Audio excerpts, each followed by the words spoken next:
The appropriate theme for this week is rivals and retro. I say rivals because if you can't tell, you got a Pats fan, you got a Bills fan, you got a Pats podcaster, a Bills podcaster, and I got retro because guess what? The retro is back. Patriot is back tomorrow night. Joe Miller the third is back for the first time since April. It's been a while. This is episode number 196 of YWC Football Talk. The golden voice of Buffalo. How are we doing the night before the game?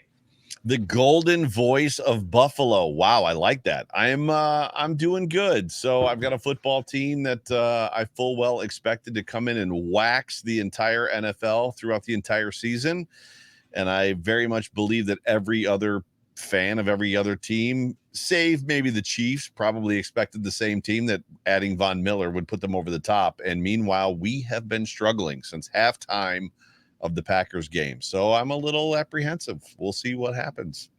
Weird thing too, and from a not gambling perspective, I looked this up today, is that you guys have not covered since week 6 either for a spread wise. I was looking at that today because I was just like, I wonder when the last time they were covered. Because I got in arguments with people about like, oh, are the Patriots going to cover? The Bills going to cover? What's going to happen? Right. And I looked at it, and the Packers game was a big spread, but when it comes down to this game here, I think Von Miller is going to be missed. We'll get into that in a minute. But the one question I want to ask you, because I saw this last night, I forget who it was, but someone on Twitter, I think her name was Ashley, was giving a love letter to Alyssa. Alyssa was giving a love letter to OBJ. Yes. And I want to ask your thoughts, not on him, but is him coming to Buffalo, would that be the true missing piece for this organization? So I was not all out on OBJ coming to Buffalo at the beginning of the season, but I was out on it. And the reason was I felt like before the final roster was set, I felt like the Bills were good. I was like, we've got the horses that we need to get us to where we need to go. And then they set the final roster, and we basically set the final roster with 4 or 5 slot receivers, right? Cole Beasley's gone. So now we've got Jamison Crowder, we've got Isaiah McKenzie, we've got Khalil Shakir. Like, we've got all these guys in the slot. And we had Stephon Diggs, Gabe Davis on the boundary, and one backup boundary receiver in Jake Kumaro, who's a special teamer. And I was like, okay, that's strange. That's quite in my opinion, it was a lot of hubris involved in that. Like, oh, we don't need boundary receivers. Like, we're good. And they put Isaiah Hodgins on the practice squad. Kumaro gets hurt. They bring Hodgins up. Hodgins plays. He does okay. And then they move Hodgins back down. He gets scooped up by the Giants. And then Kumaro gets hurt again. And it's like, okay. And I'm going somewhere with all of this. And it's like, okay. So as the season is progressing, we're struggling at the boundary, not with Stephon Diggs. Gabe Davis is dropping balls. He's not open. They can't figure out the slot. Like, none of those guys can get open. Jamison Crowder's out for the season. And it turns into a situation of this team really misses Cole Beasley. There's something to be said for the way a quarterback. So for those that don't necessarily get into the science of NFL football is the only sport where the next, every level that you go up, the harder the game gets. Baseball at high school is baseball in college, is baseball in the pros. It's more about how big are the athletes, how hard do they throw, how far do they hit. Football, the science gets deeper. It gets harder and harder to play. The precision of it, all that kind of stuff, to read, react, crap. And when a wide receiver goes to the offensive line, or goes to the line of scrimmage, rather, a play has been called. However, they get to choose based on what they see the defense is showing them. And the magical part about good offenses is you've got good offenses and bad offenses, or you've got good offenses and offenses that are, what we'll call helped along or handicapped a little bit. So this is your read, quarterback, you're going to throw it there. So regardless, I've called the play. This is where you're throwing it. Good offenses, Aaron Rodgers, Tom Brady, Josh Allen, like the Pat Mahomes. This is the play. However, depending on what the defense gives you, you're going to run this route, and the quarterback is going to basically be on the same page as you and throw you the ball where you're going to be open. So Cole Beasley, I know the question was about OBJ. Cole Beasley had this gift for just being on the same page with Josh Allen. When Cole Beasley came to the line, play was called. He knew where that soft spot was going to be. And Josh read it exactly the same way. Stephon Diggs, when he walks to the line, play is called, knows exactly where he's going. Josh is reading it exactly the same way. I was out on OBJ early because I felt like the Bills had what they needed. Then they set the roster, had some injuries, lost Isaiah Hodgins. And now I'm in a situation of being all in on OBJ because I feel like OBJ is another one of those savvy veteran players that when he gets to the line of scrimmage is going to be thinking like our quarterback. The biggest problem the Bills have on offense right now is the receivers can't get open. And the reason that the receivers can't get open is because they're not reading the defense the way that they're supposed to be reading the defense. And if you remember, which I know you do because you're a Pats fan and you're a big football fan, the Bills have been prolific at having wide open wide receivers just running all over the football field and Josh Allen hitting them wide open. And that has not been happening in the last 4 or 5 games. Yeah, like as you look at an example, like the one game I went to this year with the Pats, I was in the stadium, and what were they showing during the commercial break as they do at NFL games, as you know, highlights from around the league. One of the highlights I saw, that just happened to be the Gabe Davis sickle mode game, where he had 3 catches for, like, I think it was like 100, 140 yards. Crazy. Steelers game, yep. Yeah, the Steelers game, 38-3, I think was the score. When I look at that with that team, I'm like, okay, yeah, those guys, they can go out there, they can get open, they can do their thing. When I look at the OBJ perspective, I just think look ahead for 23. I don't think, because when you come in now, when I look at a team like Buffalo, I think, yeah, he could add to it. It's great. But when I look at the comparisons of would him signing be a missing piece, or would Von Miller, whenever he comes back, that would be the true missing piece, because as everyone calls him the closer, he's been there, he's done that. Yeah, for sure. Meanwhile, with OBJ, you know, the first little bit of coming off of a torn ACL isn't. We've seen it with players before where it takes them a year. Like I take Brady, for example. 2009, his season wasn't exactly great. Right. 2010, what does he do? He set the world on fire. So, excuse me. So when I look at that, that's how I look at it. I think this team, you know what, I always said this about Buffalo. I think everyone expected you guys, like you, even you two, just, you know what, run through the regular season. January comes is when we matter. I've been saying this for the last few years. You need that level of parity or those bumps in the road to truly find yourself, to truly find the gas pedal. I agree. Now, with that being said, do I want you to find it tomorrow night? No. You can find it against Mike White or Zach Wilson next week, whoever's starting for the Jets next week, or when Miami comes to town. But if it happens tomorrow night, it happens tomorrow night, and it is what it is. I think the issue, the problem with what you're saying as far as bumps in the road. Yeah. Josh Allen will carve up a man defense, which the Patriots know full well. Bill Belichick is a man defense guy. That's what he wants to play, and Josh Allen decimates it, and he has over the last couple of years. Right, that's what he has done. The issue at hand is because there is no threat underneath in that 3 to 5 yard range in Cole Beasley. Every team that we're playing is playing a 2 high safety look, a Tampa 2 look, and it's causing the receivers to not be able to find the spaces that they need to find.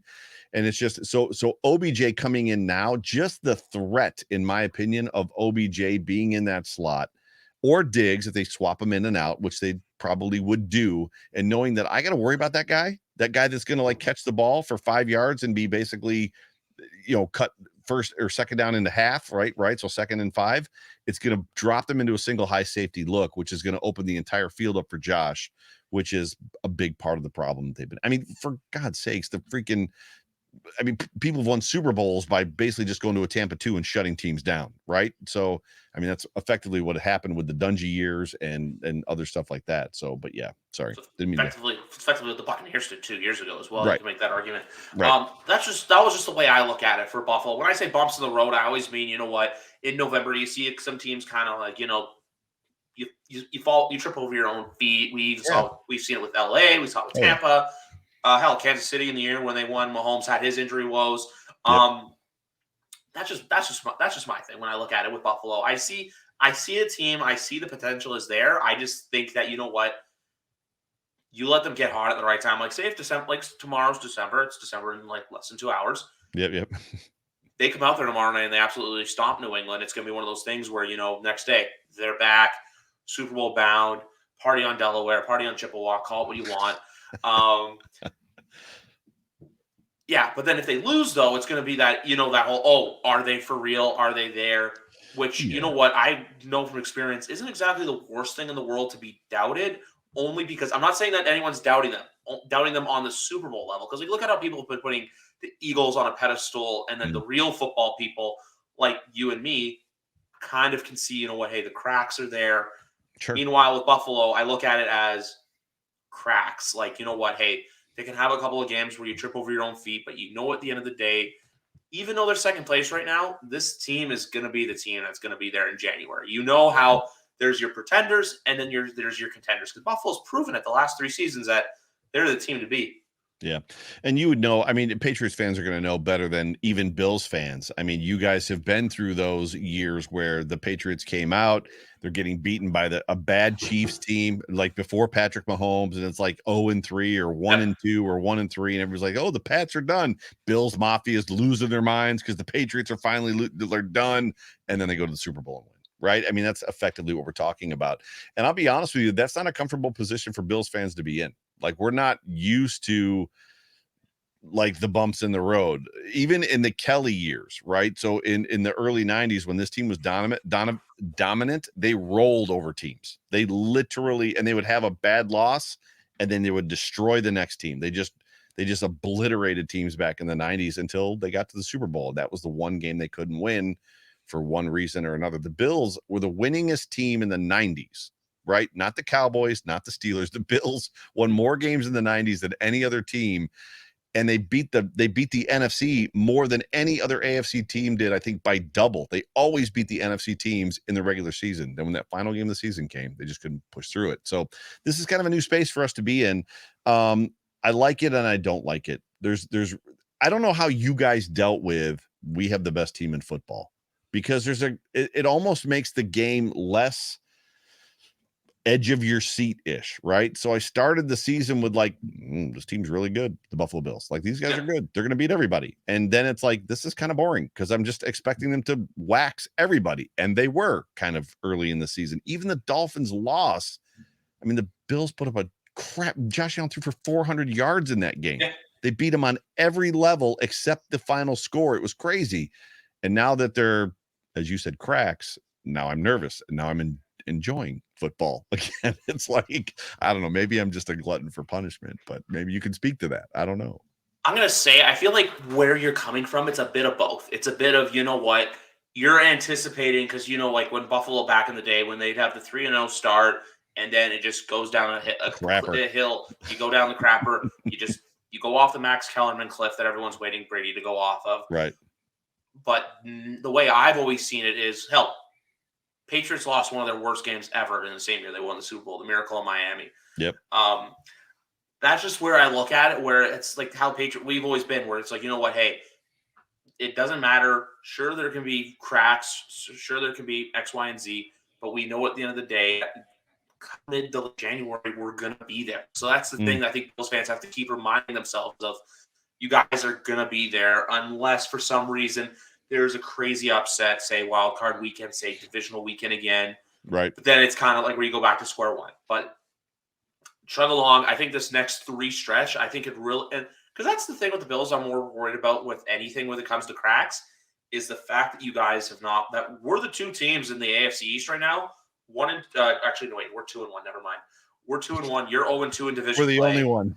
You're the only one to not win a divisional game. That's the biggest crack that I'm worried about. But I think the next 3 weeks, you guys have the chance to right those wrongs, especially the 2 at home. It's the biggest surprise for the Buffalo Bills this year. People can talk about, Josh Allen getting injured and having a brace on his right arm. And as much as people don't know that because he's wearing a white long sleeve shirt so they can't see the brace, that's not, they're 8-3. They're still beating people. They've lost 3 games by a total of 8 points over 3 games. So, and the games that they've lost, they've hurt themselves a lot in those games. What's not getting talked about is you're talking about a team that swept the division 2 years ago, lost 1 game in the division, I think last year, And there was an expectation they'd sweep the division this year, and they're 0-2 right now. What's weird is the fact that all of our division games are at the end of the year. It's kind of strange how the schedule makers did that to us. But that literally is the story of this team right now, is that they're 0-2 in the division, to your point. That's where I look at it. Where because what I said this 2 weeks ago, that the Jets, for all the Jets fans out there saying like, oh, hey, we're on our high horse. How you told me on Twitter that we needed them to settle down. I always said that Patriot Jet game, the Jets fans were trying to tell me that we needed to win more than they did. I always said, no, you need to win that game more than you think, because if you lose, it's the same narrative. What happened? The Jets fell apart. Sure, you beat the Bears, a team we lost to, but that was just a bad night from us. I'm not going to go down that rabbit hole. But the way I look at it for the Bills is 0-2. You'll figure it out. You have the 2 games at home. I feel like those are the ones you take care of business. Tomorrow night, it's a wait and see what happens. And the one game with last year, I think it's a bit of an anomaly too, because it's just the weird day where it's like 2 for 3 throwing 19 yards, and it was low scoring. Right. The one take I'm going to have with tomorrow night's game, and I want your opinion on this. I think we're going to see a similar game to the first game that the Patriots and Bills played after the Brady era in Buffalo. If you remember that game well, the one where Cam Newton lost it on a fumble late in the game. I think That was the Justin Zimmer game, right? In Buffalo, Justin Zimmer knocked the ball out as Cam Newton was basically marching his way to the end zone. Not that he was going to score on that play, but I was convinced we weren't stopping the Patriots. It's like, this is over. Like, we cannot. Yeah. It was ripping yards off chunk by chunk by chunk to go down and basically win the game. I don't know. It'll be interesting to see. I mean, I feel like the mystique of 18 to 20 years of getting our asses handed to us in Foxborough is gone. I don't think that this team is afraid of being in Foxborough. Like, I feel like for a lot of years, the Bills were like, oh my God, we're in Foxborough and Tom Brady's here and Bill Belichick. Like, there's an aspect of like just walking in the building was like, holy crap, do you know where we're playing right now? And no matter what they did, they couldn't get out of their own way. Now, obviously, there was the Drayton Florence game, which was the one game. Fitz was the quarterback. That was the interception and yada, yada, yada. The Bills, the one win that the Bills had there. I feel like I don't feel like there's a mystique there for Josh Allen in this team anymore. No. So the question is going to be, is where is Josh's arm at, right? Yeah. And to be honest with you, going back to the wide receiver conversation, does John Brown play? Because to me, the acquisition of John Brown isn't about wide receiver depth. It literally goes back to that familiarity piece. John Brown and Cole Beasley were the 2 guys that began the progression of Josh Allen as a quarterback. So if John Brown plays, which I think he will, I think he'll be active. You're talking about now having, again, 2 receivers on this offense that see the offense and see the defense the way that Josh Allen does, which changes the game versus dudes just running out there and going out when they're supposed to go in. And you've seen it. Tom Brady for years and years and years would start with a fresh batch of wide receivers, and they were going out when they were supposed to go in when they were supposed to go out, and he's losing his mind and everything else. And that's literally what's been happening. The difference is Josh has just been going, yeah, I've been playing like crap. And the reality is it hasn't really all been Josh. He's just basically taking the brunt of the blame.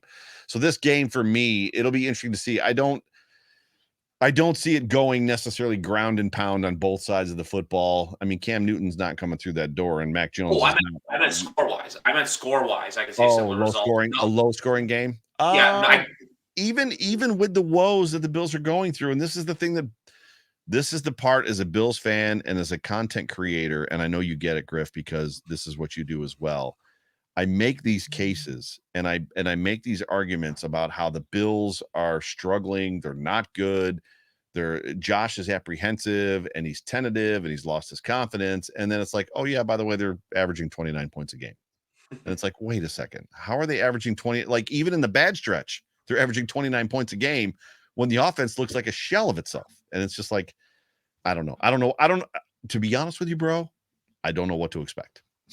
That's why I say tomorrow night. I'm going to say this from my perspective. I don't expect like what we saw in the playoffs. I don't expect to see it. Like I don't expect that. I don't either. I don't expect a no punt game. I'm not expecting that. Yeah. Well, like when I say low scoring, I mean like I could see something like what you guys went through last week. Like I think it was 28-25 or something like that. Ridiculous. That Yeah. the offense was awful on Thanksgiving. Yeah, from great last year in New Orleans to awful in Detroit. Right. But that's where I look at it, where I can see. But at the end of the day, so when I'm not saying defensive ground, offensive ground and pound, where like Stevenson or Singletary are going to have to go out there and just be Bo Jackson or Marcus Allen. No, like what Josh Jacobs did last week. No, I'm not saying that.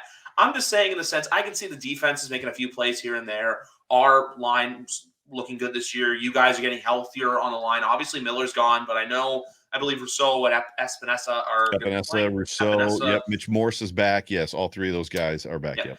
AJ Klein looked really good last week against Detroit as well. He made a couple plays here and there. That's where I mean it like that. Like I can see the defense kind of like, kind of grinding it down to where then, it comes down to, hey, is Josh Allen going to do what he did last week as we expected? Or, and I'll say this, tomorrow could be a potential coming out party for Mac in the sense of, when the pressure is on, he can go out there and get it done.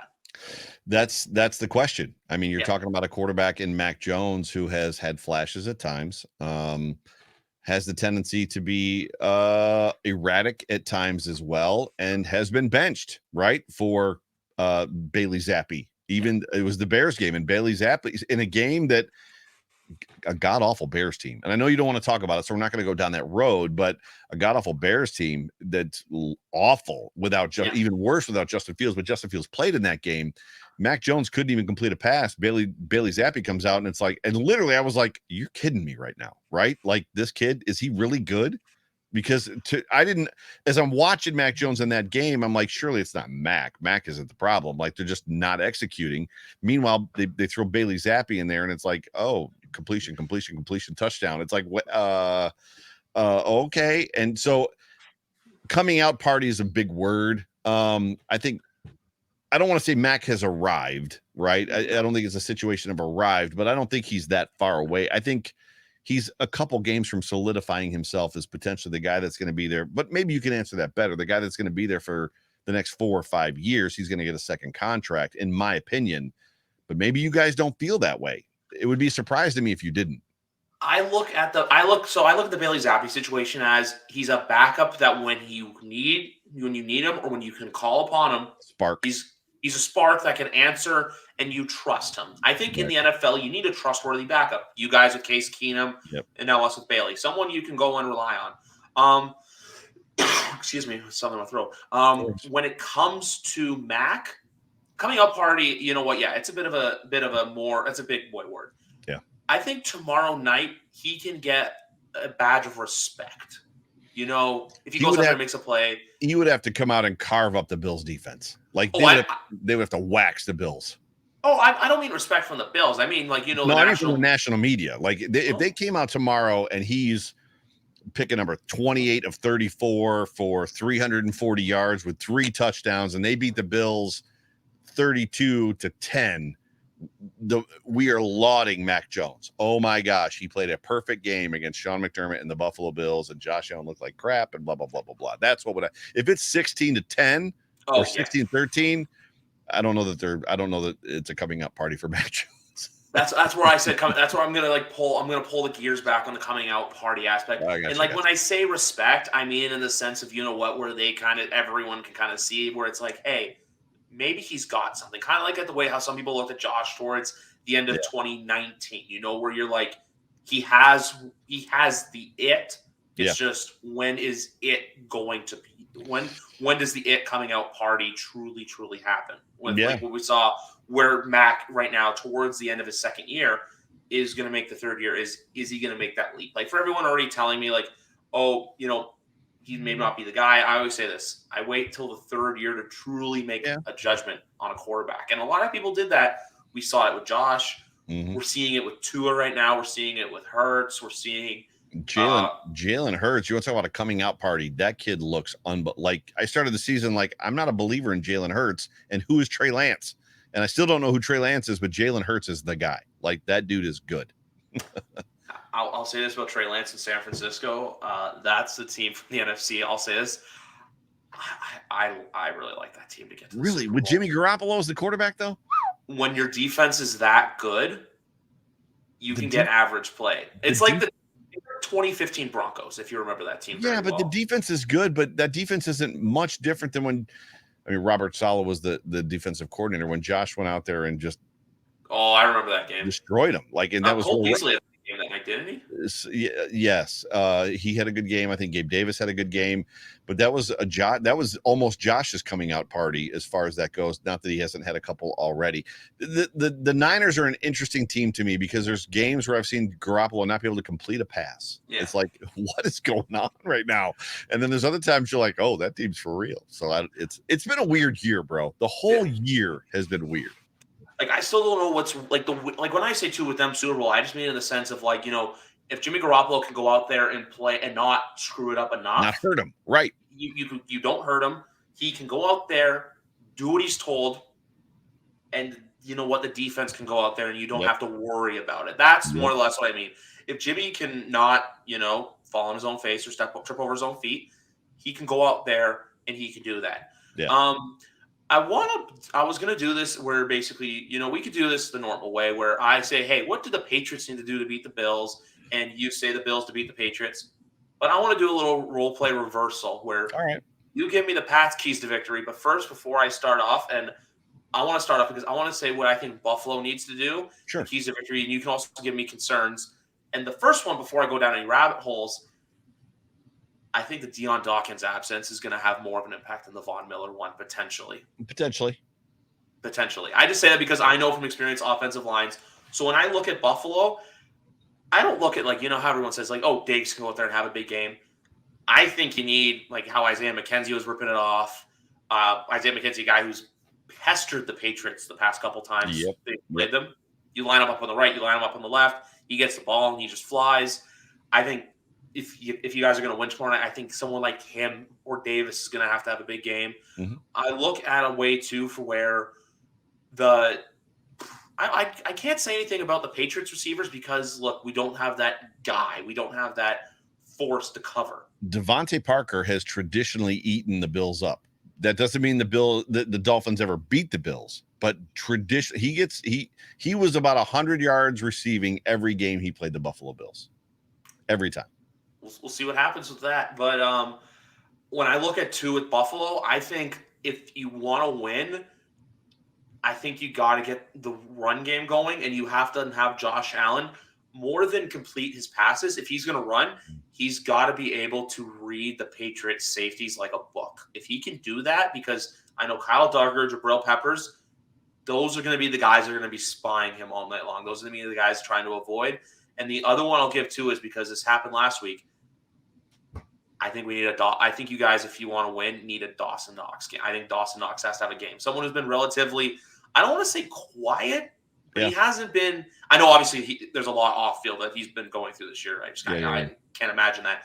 But you haven't seen much of him where he's he's made some plays here and there, but I don't think he's had, or you can correct me if I'm wrong, he hasn't had that game, where it's like we won the game because of Dawson Knox. He's been on a milk carton. Easiest way to say it. He's been on a milk carton, especially after signing a $14 million a year contract with the Buffalo Bills extension.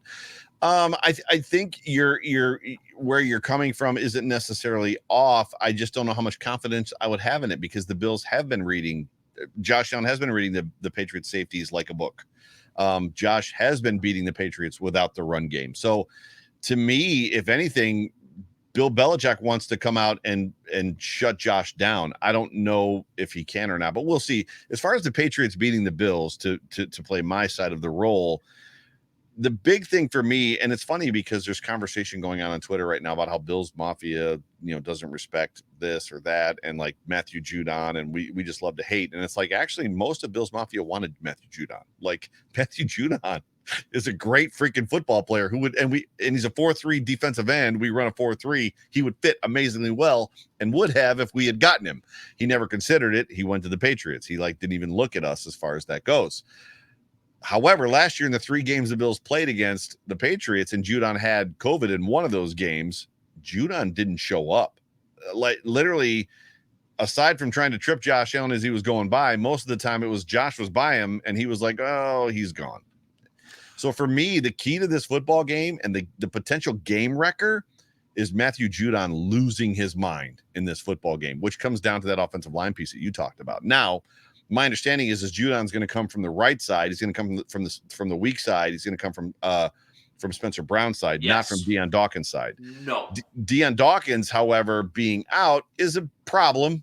He's a Pro Bowl, right? Left tackle, franchise left tackle. He's not Jason Peters, but he's not the worst left tackle. He's not Bobby Hart, who's also on our football team. But when you look at David Quesenberry is a swing tackle that played with the Titans for a long time, and he's no slouch. So, is it a step down? Yes, but to me, Judon is the big piece. Judon, believe it or not, and the guy that scares me the most, and has since. There's just something about the freaking Patriots, whether it's Ben Jarvis Green Ellis.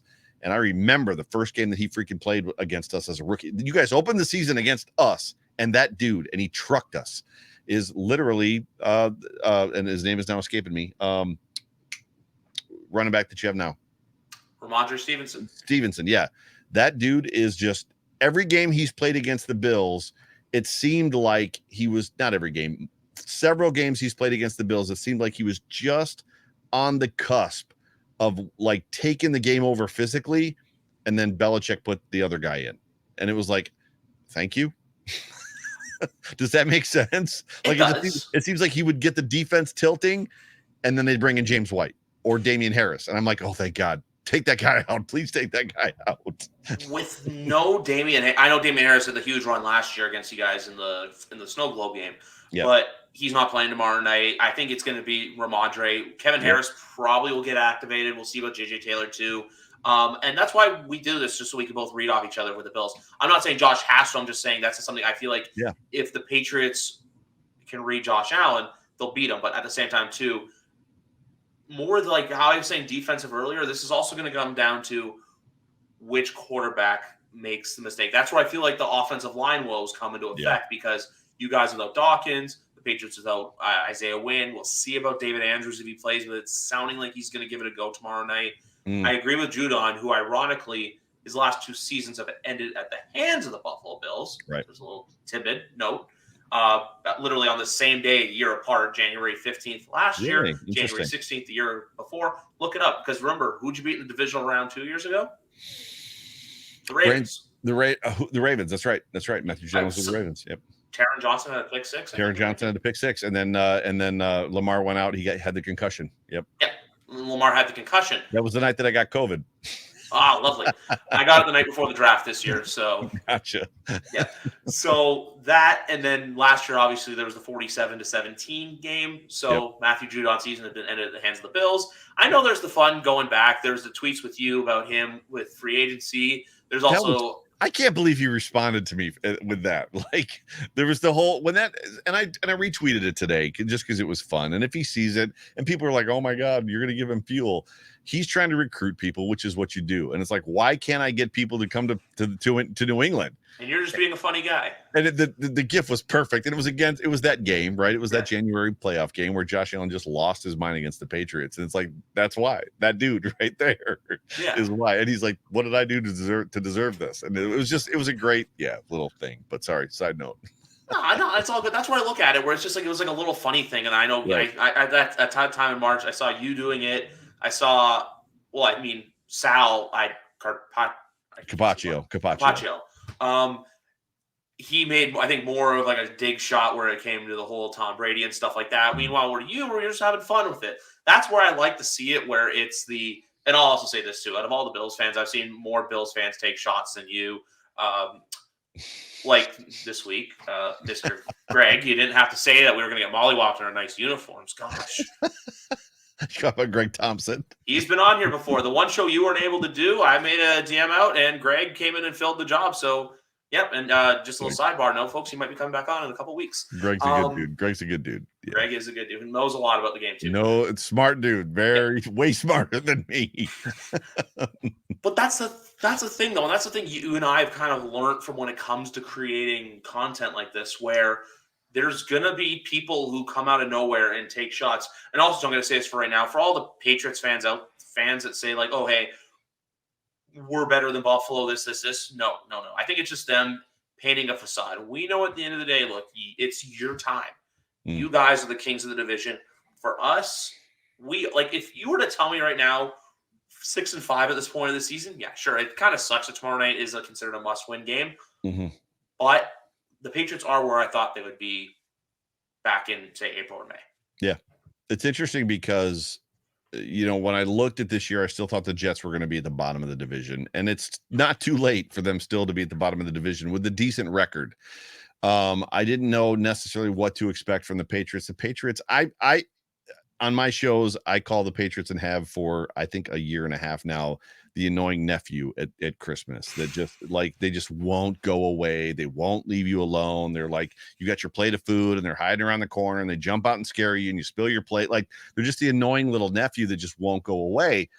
The Bills being the kings of the division, I don't know. I mean, it's interesting to me what the Dolphins are doing. As much as the Bills had the Dolphins on the ropes in Miami in that crazy heat, there's something to be said for what they're putting together. And basically, if the Dolphins make it through the Bills at home in Buffalo, if they make it through Cincinnati, if they make it through the 49ers, there's an aspect that you and me and all Bills fans and Patriots fans have to say they earned this. Like, they legitimate. If there's 4 games on their schedule, Bills, Niners, Bengals, Chargers, if they make it through those 4 games and win all of them or win 3 of the 4 of them, and they end up at first place in the AFC East, there's an aspect of it's like, oh, yep, they did it. Like, they at 1,000% earned it because the Bills are on their heels. Now, this is a weird weekend because if the Bills win, right now the Bills are in second place in the AFC East, have a tied record with the Dolphins, and they're 5th in the AFC, which is weird.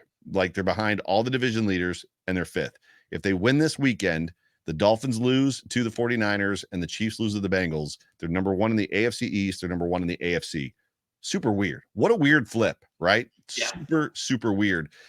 And I'll be honest with you, if all of those things happen and the Bills come out sluggish and sideways and can't get out of their own way, and we'll just use the number 29 because that's what they're averaging, and they beat the Patriots 29-26, I don't know how happy I'm going to be. If all of those things happen and they do a 47-17 or 45-17, I'll be like, we're back, baby. Like, we are the kings of the AFC East, to your point. But right now, there's an aspect of like, it might be in the air. It might be up for grabs right now. It could be. I think with the Jets, we're going to find out this weekend who they truly are. If they go out there and they get whomped, or if they get stomped on by the Vikings. Do you believe in Mike White? No. Mike White did this, he did this last year. So whether it's the Vikings or the Bills defense next week, they're going to expose him. Yeah. Like, I know, like, I had a Jets fan basically come to me and basically straight up say, I said for next week, I thought for sure next week's game would not get flexed. That you're not going to take the golden boy. They tried to. They tried to flex it, and CBS said no. No, I meant, CBS said no to you guys. CBS said so they tried to flex it to the Sunday night game, and CBS said no. They had the ability to, I guess, the right to keep a game, and so they wanted that game. Sunday Night Football did, and CBS said no. We're going to keep the Jets and Bills. So then that means I'm right. We're probably going to be Jim and Tony calling that game next Sunday. Then I know you'll be there, but I have a feeling if they're keeping that, that's why. Yeah. I only said that I was shocked that the Chiefs and the Broncos, for as much as no one goes to their birthday parties or how bad the Broncos have been, I thought for sure, Patrick Mahomes is going to stay in prime time because it's Pat Mahomes. Mm-hmm. They proved me wrong by putting Dolphins and Chargers in there, which if you think the NFL is a league of overreactions, whoever loses is going to get buried into a 6-foot grave after that game with overreactions. The Dolphin season's over. The Chargers season is over. For sure. This. For sure. Yeah, but then with you guys, so I didn't realize that hey, they protected you. Yep. But the one thing I've always said though is I see you guys week 15 though hosting the Saturday night 8:30 game against Miami. It is hosting. We are. So the question is when? Is it going to be a Saturday night primetime game? Is it going to be a Sunday 1:00 game? And that's the question that remains. And I don't honestly know when it will be. Or Saturday at 4:30 potentially, but I feel like Saturday 4:30 is possible. Yep. Yeah, because I know you guys are one of the 5. I just see that game being that spot. But the other thing too, I want to go back to the Jets quickly. Yeah. I just think that if they get whopped by the Vikings or the Bills, it doesn't matter who. I feel like they're going to come back to earth and they're going to crash. They're going to crash eventually, and I think that it will end up being the it'll be the Jets finishing 4th and the Patriots finishing 3rd regardless. So I think that's what's going to end up happening, because I think, you know what, more than our loss to the Bears, the Jets' 2 losses to the Patriots are going to hurt them more when it comes to, because like I said, divisional football is what matters the most. Mm-hmm.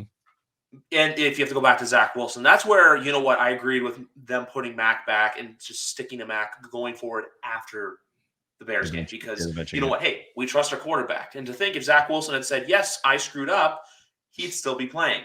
Meanwhile, he said, no, there's an accountability issue, and the Jets are I think they're just they're falling backwards. And also the fact too that they still have to play Miami. They still have to go they have to go to Miami. They have to go to you, and they have to play a Minnesota team who pretty much, you know what, for now looks really, really good. So we'll just say that. But then when it comes down to the rest of our division, I still think at the end of the day, you guys will find a way. You'll get there. Who knows? I still have a feeling you guys are going to have that game. You know what? Like last year. That's why last year's wild card game, I was never mad at. I always said, "Hey, whoever played, I'll stay by this. Whoever said that we are the champions. Whoever played that after the win, don't ever do that again." That was the Bills. Yeah. Yeah. Whoever does the audio on the Bills, don't ever do that again. Don't ever do that again. And the other one is, and I want to give you a tip of advice of what I do as well when it comes to expectations. Yeah. Do not buy merchandise that says division champs or conference champs. Don't do it. I know it looks cool and it's flashy and you're happy to be here, but there's got to be a point where I look at myself and I say, I do not want to buy anything, whether it be a hat, whether it be a t-shirt, until it says champion on it. I've got my AFC East champion hat over here from it's over across the room from last year. It doesn't have the year on it. It's like, what is the point of this hat? If it doesn't have the year on it, it almost doesn't mean anything. But no, your point is well stated as far as that goes. I don't know what to make of the Jets. The Jets are the Jets at the end of the day. And as much as Robert Saleh is keeping receipts, you still have a problem at quarterback, in my opinion, right?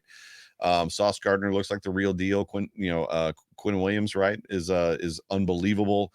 They've got some good pieces, but I can't foresee a division where 2 upstart teams happen in the same division, being the Dolphins and the Jets. Like it can't happen to 2 teams. Like the Dolphins have made a huge jump. I can't see the Dolphins and the Jets making a huge jump.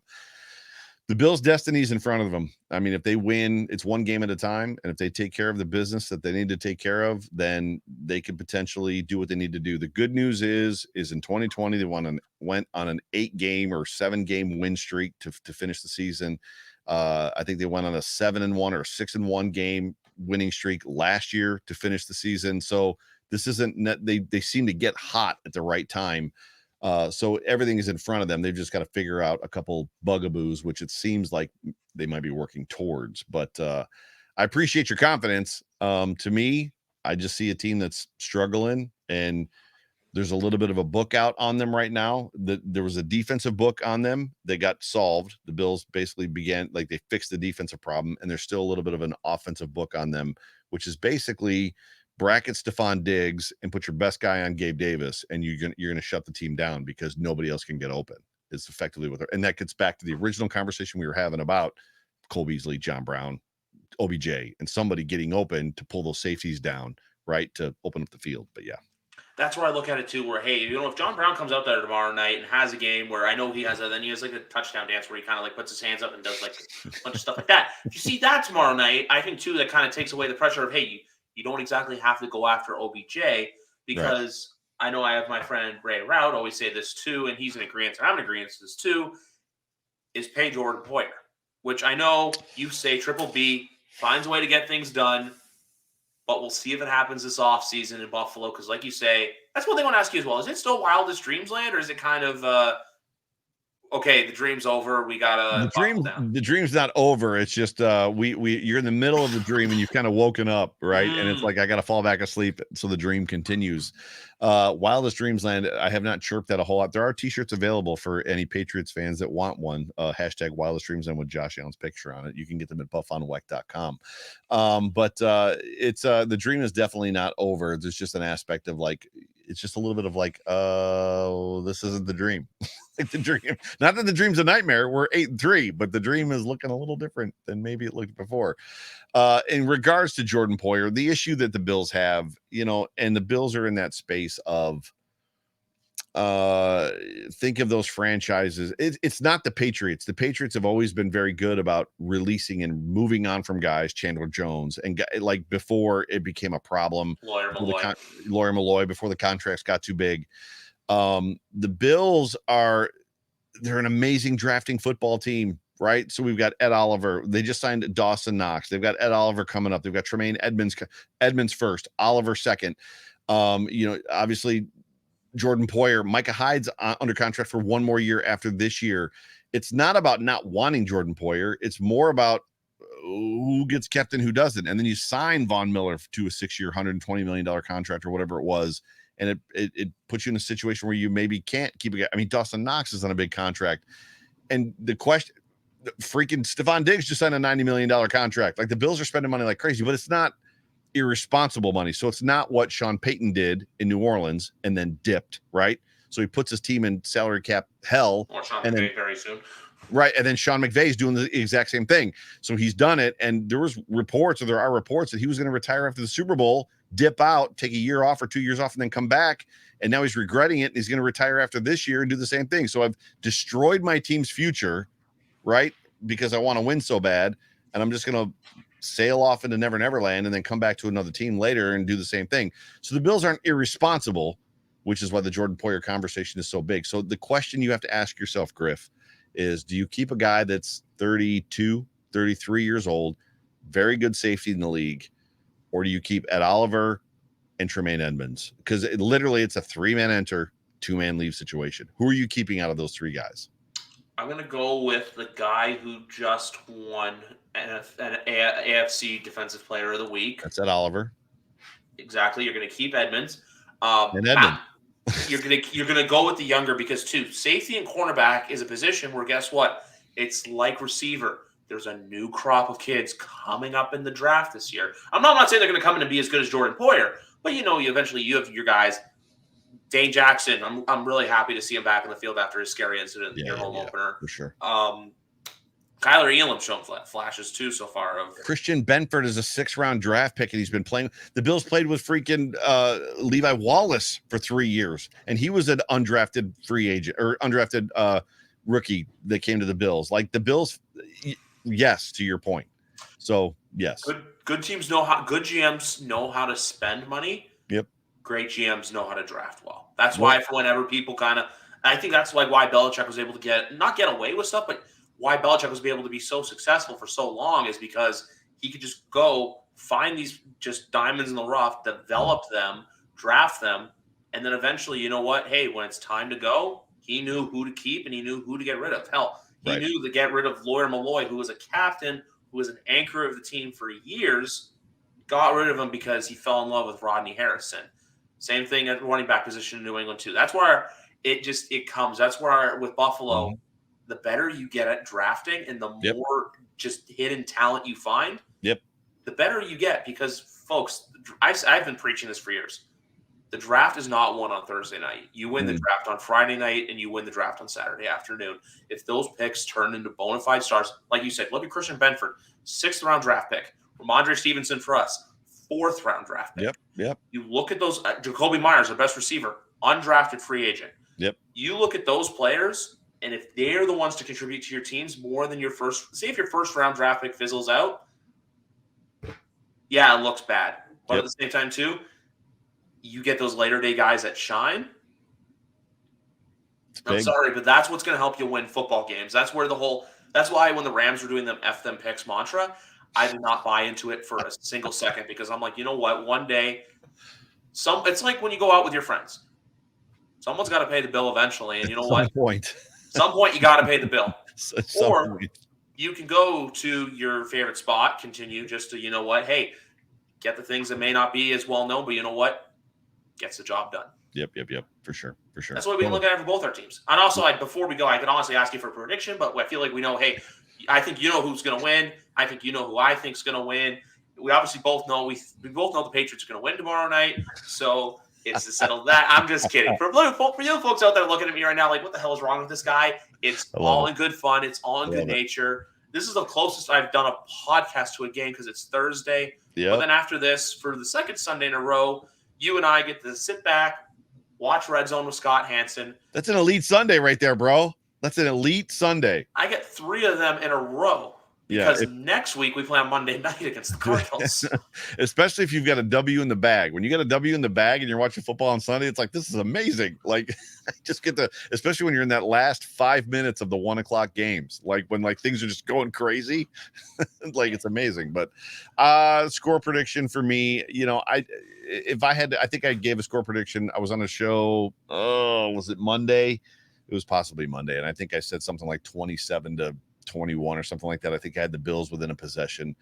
So the Bills winning, but within a possession. It'll be interesting to see. I don't know. I honest to God, Griff, don't know what to expect. They could come out and they could gut this thing out like they did against the Lions, like they did against the Browns, and escape, because that's how it felt against the Lions. You look at Josh Allen and Stephon Diggs embrace at the end of that game, and you're like, those boys just escaped. They escaped Detroit with a W. Yeah. I feel like they could do that. And the reality is they've still punted less than any other team in the NFL. And they could come out and do that and and put 40 on you. I don't know what to. I expect the W, but I don't know necessarily what the score is going to be. So I'm going to play it safe and say like 27-21. That's probably where I'm at. I'm going to go with the W, but I don't know what's going to happen tomorrow night. If I had to say a score, I'm going to say 24-20. I think that at the end of the day, I can see similar to last year in the sense of it's 24-20. Josh Allen's leading the downfield, but then like in the Minnesota game, he just throws an interception. That's not happening again. That's not happening again. The brace is off. The brace is off. I'm not saying like what happened to Patrick Peterson. I'm just saying like what happened in the Pats game last year in Buffalo where he threw that pick. Or it was either a pick or an incompletion to end the game. I think it was an incompletion, though, on fourth. I think it was a fourth down incompletion, and Miles Bryant tipped the pass or something like that. I'm trying to remember what happened. It was just... I just remember it ended in a Bills W. No, I'm talking about you're talking about the win game. You're talking about the win game. Gotcha. Yeah, I'm talking about the win game. That was a freak game, bro. Come on. Yeah. You guys ran the ball 13 times straight. Oh, I know. I'm just saying in the similar sense, you know how Josh Allen still was going down the field, marching down the field to win that game towards the end. Yeah. I can see something similar to that happening where, you know what, it's about which offense just a little bit more. Reality. Yeah. When you ask me, and if I was a partisan outside fan, obviously you're going to go with Josh Allen. But from the fandom perspective in me, going to ride with my boys. That's all I'm going to say. And also because tomorrow night pretty much is a game where if we do lose, we're playing January football in December. Yeah, right. And the big thing about Josh Allen is the brace is off, and people don't even realize he was wearing a brace. But if there's a couple shots, if you go back the last couple games, you can see inside of his white shirt that he's got a brace just across his forearm from the elbow injury, and supposedly it was reported that he was throwing with a knee and pre sleeve. So if the brace is off, he's not going to underthrow a guy by 5 yards, 20 yards downfield again. That's just not going to happen. So yeah. Like I meant, like when I said the Patrick Peterson thing, I don't mean the exact same throw. I just mean like the play wise, like where Pat. But then again, at the risk of extending the show, the funniest part about that is even Bills fans were angry at Josh. I was at that game, and they're angry at Josh about that throw. Like it was such a poor decision. And like when you watch it back, the first time I watched it back on my television, I was like, that wasn't a poor decision at all. That like Gabe was open. If he leads Gabe to the post, that's a touchdown.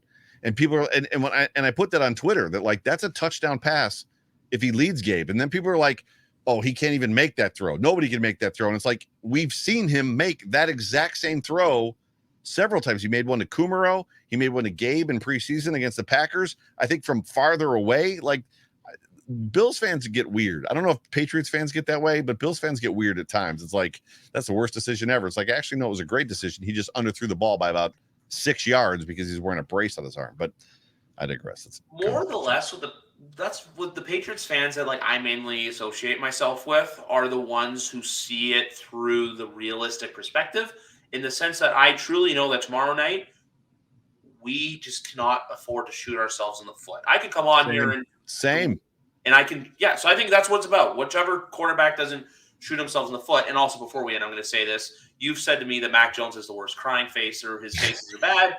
Sam Ellinger's are worse. I don't know, dude. I don't know how any.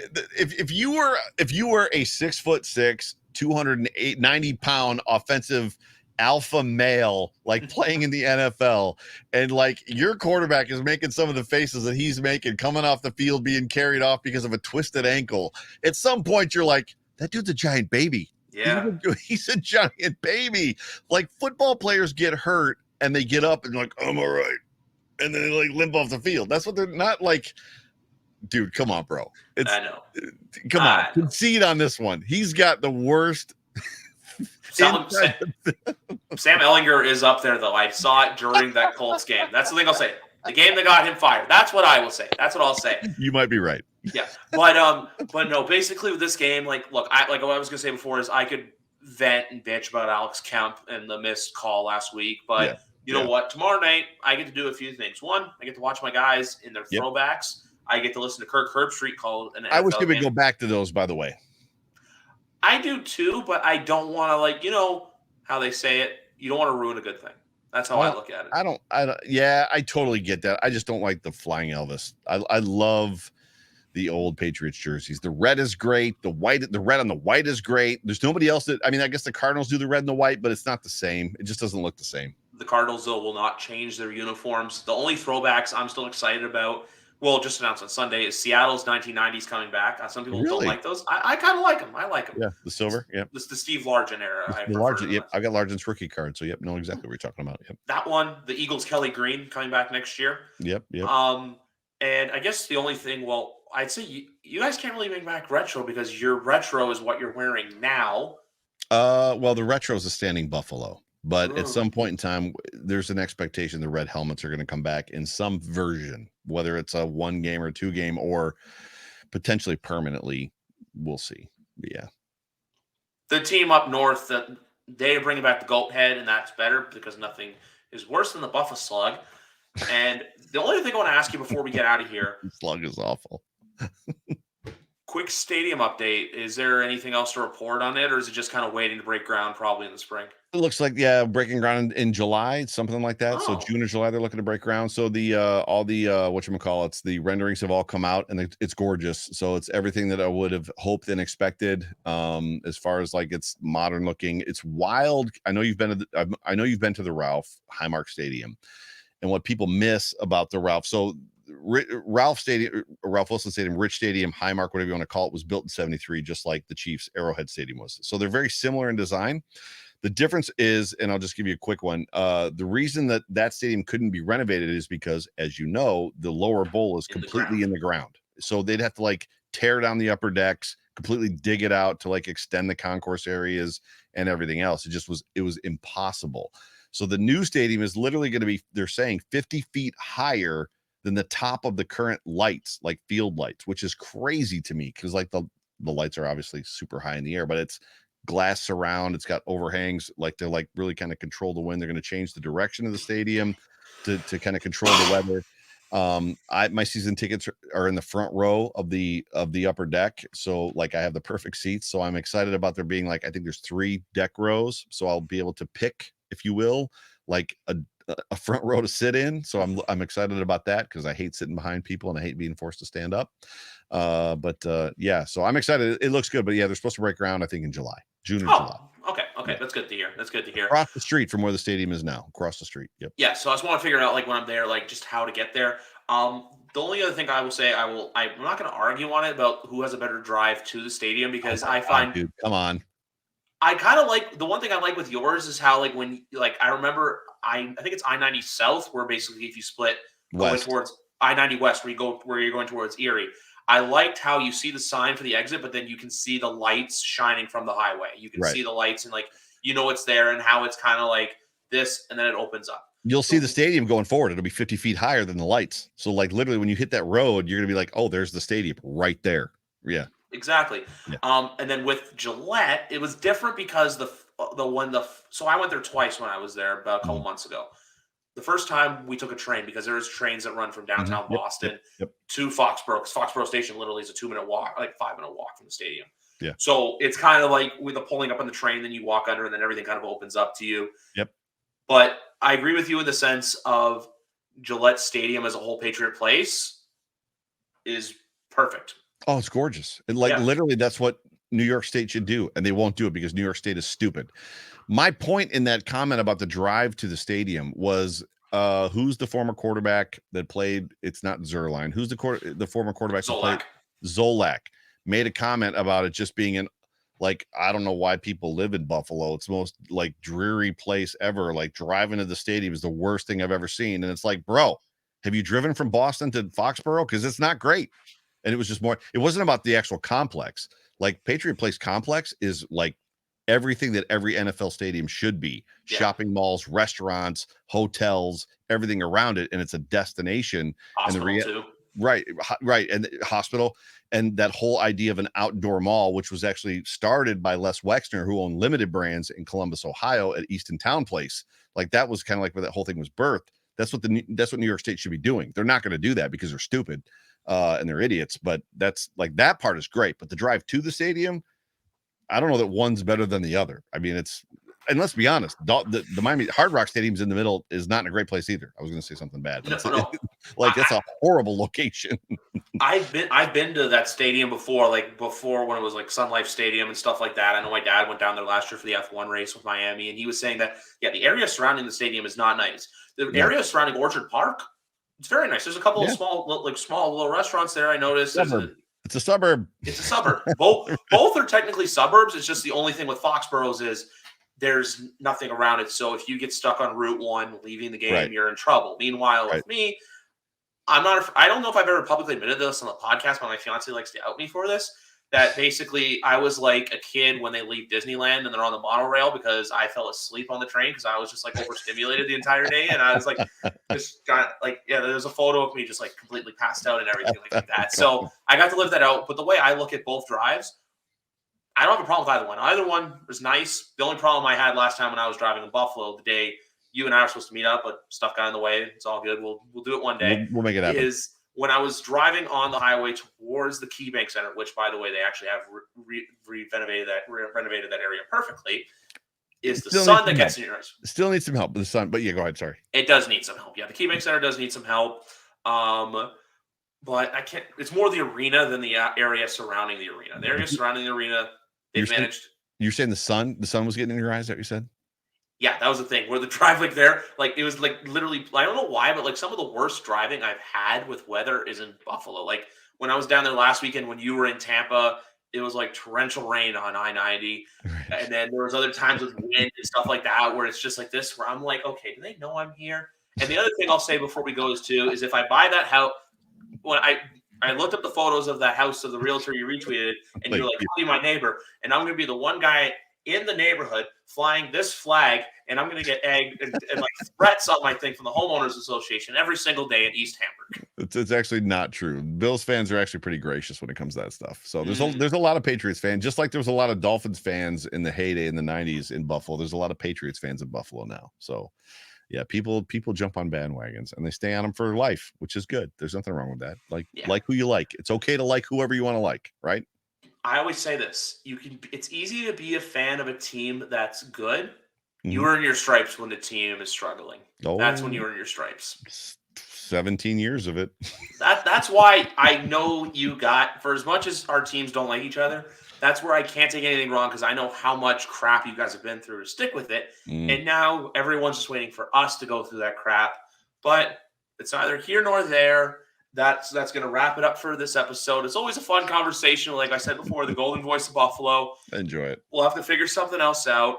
I have a perfect title for this episode. It's going to be called The Annoying Nephew. For anyone out there who wants to find Joe at Joe Miller Wired Wired on Twitter, does a great job with everything. He works. He's a podcaster. He does guitar at church. He watches football. He does it all. He goes out for his family's birthday, his daughter's birthday, and then he goes to there. And sometimes you'll see him wearing shorts that are just a little too short. But you know what? That is okay by me. Hoochie Daddy shorts. There is nothing wrong with a little Hoochie Daddy shorts. That is all. But anyway, guys, that is going to wrap it up for today. Now, next episode, on to our report with WEEI Patriots reporter Kyrie Thompson. Have a good night, everybody.